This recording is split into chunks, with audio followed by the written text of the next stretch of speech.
Balance sheet कैसे कैसे बनाओगे, ध्यान से देखना। मैंने आपको अभी अभी एक बात बताई थी कि कैपिटल में आप नेट प्रॉफिट को जोड़ देना और नेट लॉस को माइनस कर देना।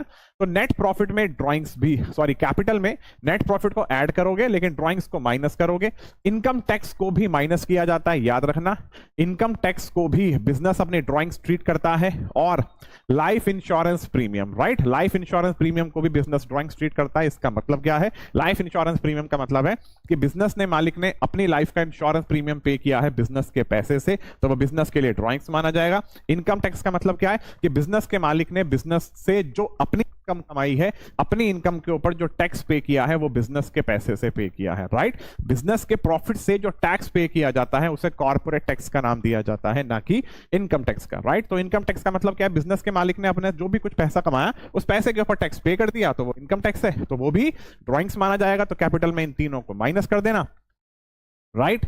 इसको कैपिटल में नेट प्रॉफिट को जोड़ के इन तीनों को माइनस करके और नेट लॉस को भी माइनस करके जो नेट अमाउंट आता है उसे एडजस्टेड कैपिटल कहते हैं। इतना याद रखना। यहां ये सारी की सारी लायबिलिटीज आ गई, लोन्स, चाहे लॉन्ग टर्म लोन हो, शॉर्ट टर्म लोन्स हो, creditors, outstanding expense, bills payable, bank overdraft वगैरह वगैरह, ये सारी की सारी हमारी लायबिलिटीज होती हैं। प्रोविजंस फॉर एक्सपेंस, याद रखना, प्रोविजंस हमेशा से हमारी लायबिलिटी होती है, इस बात को कभी भूलना मत।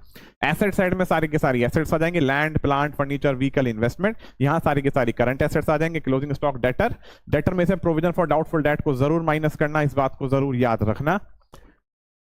नेट डेटर आ गए, cash in hand, cash at bank, bills receivable. Outstanding income भी हमारी एसेट्स होती हैं, वो इनकम जो इनकम हमने कमा तो ली लेकिन रिसीव नहीं की। प्रीपेड एक्सपेंस भी हमारी एसेट्स होती हैं। तो इन